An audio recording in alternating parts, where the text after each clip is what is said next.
안녕하세요. 오늘은 이제 기초연금, 지역 거주자별 연금액의 그 차이에 대해서 좀 알아보도록 하겠습니다. 기초연금의 이제 지역별 연금 산정의 차이에 대해서 설명하기 전에 일단 일반 재산과 금융 재산의 기준에 대해서 간단하게 설명을 하도록 하겠습니다. 이제 화면에서 보시는 바와 같이 일반 재산의 기준을 보게 되면 그 일반 재산의 분류, 주택과 건물, 그 다음에 토지, 그 다음에 자동차, 회원권 있겠죠. 여기에 이제 임차 보증금도 다 포함이 됩니다. 그렇게 이해를 하시면 되겠고요. 근데 대상 물건별로 이제 제한 사유가 있는데 이 주택가 건물 토지를 소유한 경우에는 소득 인정금액 기준을 넘게 되면 일단 수령을 할 수가 없다고 봐야 되겠죠. 네, 자동차인 경우는 4천만 원 이상인 경우에는 기초금 신청이 불가하게 됩니다. 그 다음에 회원권 소유자도 마찬가지로 이게 시가로 산정이 되기 때문에 사실상 기초연금 신청 대상이 될 수가 없습니다. 이렇게 이해하시면 될 것 같습니다. 자, 그러면 기초연금 이제 자동차 회원권 기준에 대해서 좀 더 설명드리도록 하겠습니다. 우선 자동차의 경우를 보게 되면 차량 한 대 기준으로 봐서 4천만 원 이상을 소유하게 되면 고급 자동차로 취급이 돼 가지고 기초연금을 사실상 신청을 할 수가 없습니다. 이게 이제 기준이고요. 여기서 이제 제외가 되는 게 뭐냐면 장애인 차량, 그 다음에 영업용 차량 같은 경우에는 4천만 원 초과하더라도 제외 대상입니다. 이럴 때는 일반 재산으로 분류를 하게 되죠. 물론 4천만 원 이하 차량도 다 일반 재산으로 분류를 합니다. 그리고 만약에 그 가족 중에 여러 차량을 소유하고 있는데도 한 대 기준으로 해서 4천만 원 이상이 되게 되면 기초금을 신청할 수 없고요. 여러 대 4천만 원 이하가 되면 신청이 가능합니다. 그러시면 되고요. 그 다음 이제 회원권을 보게 되면 이렇게 회원권이 이렇게 5가지 종류 있죠. 이외에도 여러 가지가 있을 겁니다. 그래서 골프 회원권, 승마, 콘도미니엄, 그 다음에 종합체에서 체육시설 이용권, 그 다음에 요트 회원권, 요런 이제 5가지 종류가 있는데 사실상 이게 시세로 반영돼서 산정이 되기 때문에 사실상은 회원권을 가진 분에 대해서는 기초연금 신청을 할 수가 없습니다. 이렇게 이해를 하시면 될 것 같습니다. 자, 그럼 이번에는 이제 금융재산 기준에 대해서 간단히 살펴보겠습니다. 일단 금융재산은 기본공제가 2천만 원 있죠. 이렇게 보시면 되겠고요. 여기서 이제 보시는 바와 같이 이 현금성 자산인 경우는 수표, 현금, 이제 어음 이렇게 세 가지가 이제 분류가 되어 있고요. 예금 같은 경우도 예금 및 저축상품 보면 이렇게 분류를 해놨습니다. 참고로 보시면 될 것 같아요. 그다음에 유가증권 같은 경우도 이렇게 분류를 좀 해놨고요. 보험 및 연금 상품 같은 경우도 이렇게 분류를 해놨습니다. 그 다음에 이제 기타 금융자산에도 보면 이런 식으로 이제 분류를 해놨는데 이 모든 것들이 전부 다 금융재산 소득 산정할 때 다 포함된다는 걸 이해를 하시면 될 것 같습니다. 자, 그러면 이제 재산 이제 환산액 계산하는 방법도 잠깐 살펴볼게요. 재산 환산액 그러면은 일반 재산하고 금융 자산이 두 가지가 있는데 이걸 플러스를 합니다. 그래서 4% 계산해 갖고 월수로 나누게 되죠. 이렇게 되고요. 그다음 일반 재산 같은 경우에 이제 기본 공제액이 뭐냐면 대도시에 거주한 경우에는 1억 3,500만 원이 공제가 되고요. 중소도시에 거주하게 되면 8,500만 원이 공제가 됩니다. 그 다음에 기타라고 표시가 되어 있는데 이거는 농어촌 지역을 얘기합니다. 그러니까 7,250만 원이 이제 공제를 받을 수가 있죠. 만약에 이제 금융자산에 대해서는 이제 기본공제가 동일하게 2천만 원 공제가 된다. 이렇게 이해를 하시면 될 것 같습니다. 자, 그러면 지금부터 이제 거주자별 연금 산정액의 다른 사유에 대해서 설명하도록 하겠습니다. 여기 이제 화면을 보시게 되면 기초연금 사례 분석해갖고 서울 거주자를 이제 상대로 해서 한번 산정을 해 보겠습니다. 일단 보유재산에 대해서 한번 보게 되면 부동산 5억을 보유하고 있고요. 예금 1억, 그 다음에 자동차 3억을 보유하고 있습니다. 그 다음에 연금이 이제 80만 원을 매달 이제 받고 있는 사람이라고 보면 되겠죠. 그래서 이걸 이제 계산을 해보면 일단 일반 재산에 보게 되면 이제 부동산하고 이제 자동차가 있겠죠. 그죠? 그러면 여기 이제 3억 5천이라고 이렇게 표시를 해놨는데 이건 표준이니까 기준입니다. 실제로 부동산 시가가 5억이지만 여기 이제 표준지가는 이제 3억 5천원 보면 되겠죠. 그죠? 그래서 차량가격은 이제 3천만 원, 3천만 원 보게 되겠죠.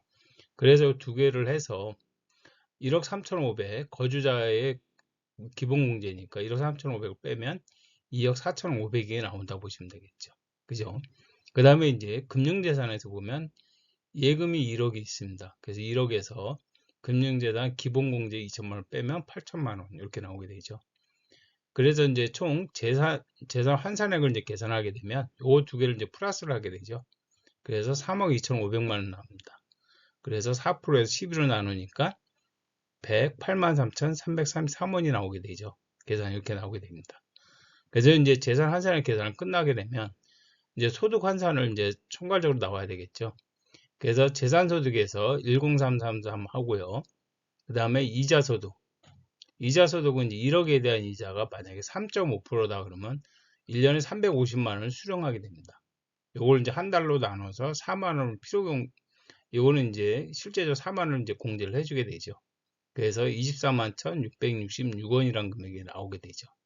거기다가 연금을 이제 80만 원을 받게 되죠.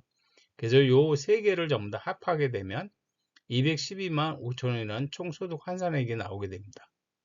그래서 이제 결론적으로 보면 단독가구인 경우는 기준이 247만 원이니까 충족하니까 금액을 다 받을 수가 있고요. 부부 가구인 경우에도 395만 2천 원이니까 이거 충족하니까 50만 9,520원을 다 받을 수 있다고 생각을 합니다.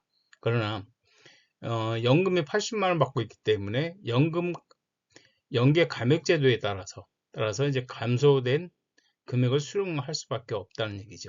그래서 그렇게 생각을 하시면 되겠습니다. 네, 그러면 이번에는 이제 중소도시 거주자에 대해서 좀 알아보도록 하겠습니다. 일단 조건은 재산상의 조건은 동일한 조건으로 계산을 해보겠습니다.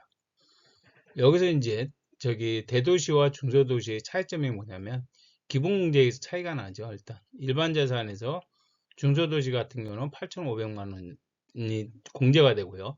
서울 같은 경우는 1억 3,500만 원이 공제가 됩니다. 여기서 보면 이제 5천만 원 차이가 난다고 보시면 되겠죠. 그죠? 그러면 이제 중소도시의 이제 계산 과정을 보게 되면 이 3억 5천에서 3천만 원 플러스 하고 그 다음에 마이너스 8,500 기본공제 8,500을 빼주니까 2억 9천 2억 9,500만 원이 나옵니다. 여기 이제 여기서 이제 5천만 원 차이가 난다고 좀 보시면 되겠죠. 그래서 이제 환산을 하게 되면 2억 9,500에서 플러스 8천을 해서 4%에서 월수로 나누니까 125만 원이라는 이제 환산액이 나오게 됩니다. 재산에 대한 환산액이 나오게 되죠. 그래서 여기서 이제 총소득 환산액을 보게 되면 그죠? 125만 원. 요게 이제 재산 환산액. 그 다음에 이자 발생액 24만 1,666원. 이건 아까 그 계산한 거 똑같죠. 그 다음에 연금은 80만 원. 그래서 229만 1,666원이라는 총소득 환산액이 나오게 돼요. 그러면 결론적으로 보게 되면 대도시인 경우에 보면 단독가구하고 부부가구인 경우는 기초금수령이 전액 수령이 대상이 됩니다. 물론 이제 연계 감액제도에 따라 약간 감액은 되겠지만 근데 이게 중소도시 같은 경우는 보면 단독가구 같은 경우는 소득 역전 방지 제도하고 국민연금 감액 제도가 적용을 두 가지를 받는다는 얘기죠. 그런데 두 가지 받더라도 이 둘 중에 큰 금액이 해당이 이 큰 금액을 차감하기 때문에 그렇게 변동사항은 없다고 보이지긴 보여집니다. 그렇게 보시면 되겠고요. 근데 부부가구인 경우에 보면 국민연금 연계감액제도에 적용되면서 감액 적용이 된다고 되어 있죠. 여기에 따라서 보시게 되면 대도시와 중소도시에 거주하는 기초금리 동일한 금액이 수령이 일단 예상이 된다고 보시면 되겠습니다. 그래서 이렇게 중소도시하고 대기업하고 이 재산 환산, 소득 환산액에서 차이가 많이 난다. 이렇게 보시면 될 것 같습니다. 예, 사례를 하나 더 들어보겠습니다.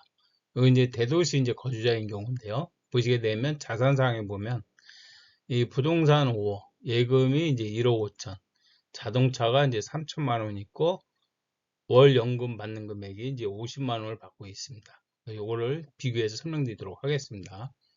그러면 산정 과정을 보면 일반 재산 같은 경우에 부동산이 이제 5억이지만 공시지가는 3억 5천 3천에서 대도시니까 1억 3,500 빼주죠. 그래서 2억 4,500이 나옵니다. 그래서 이제 금융재산 같은 경우도 마찬가지로 1억 5천에서 2천을 빼니까 1억 3천. 그 재산은 이제 소득 환산을 이제 계산하게 되면 월 125만 원이 나오게 되죠. 이렇게 나옵니다. 그 다음에 이자 같은 경우도 이자도 이제 연 3%로 계산하면 450만 원이 나와서 이런 식으로 계산하니까 월 33만 5천 원이 나오게 됩니다. 연금소득 50만 원. 그래서 이렇게 보면 총소득 이제 결과를 이렇게 보게 되면 인정금액을 보면 월 208만 5천 원이 나옵니다. 그럼 결론은 기초연금 전액 수령이 가능합니다. 이 경우에는 이제 국민연금 50만 원을 받다 보니까 그 국민연금 그 감액제도에도 해당이 되지가 않죠. 그래서 다 받을 수 있다 이렇게 보시면 되겠습니다. 자, 그러면 이제 한번 기초연금 한번 비교를 한번 해보겠습니다. 대도시하고 중소도시에 거주자인 경우 이제 동일재산으로 평가를 합니다. 보시게 되면 대도시하고 중소도시의 차이점을 설명드리자면 일반 자산 같은 경우에 보게 되면 여기는 이제 2억 4,500만 원이 나오죠. 여기는 2억 9,500만 원, 500만 원이 나옵니다. 요게 이제 바로 요 공제금액 차이 때문에 그렇죠. 공제금액 요 5천만 원 차이 나니까 이렇게 5천만 원 차이가 나게 됩니다. 그래서 재산소득을 이제 환산을 하게 되면 여기 저희 대도시 같은 경우는 125만 원이라는 금액이 나오고 여기서는 이제 환산을 해보니까 141만 6,666원이 나옵니다. 더 많이 나오죠. 환산액, 재산 환산한 게, 소득 환산이. 그렇게 되고, 그 총소득 환산을 해보니까 여기는 208만 5천 원이 나옵니다. 근데 중소도시로 계산을 하게 되면 225만 1,666원이 나오게 되죠.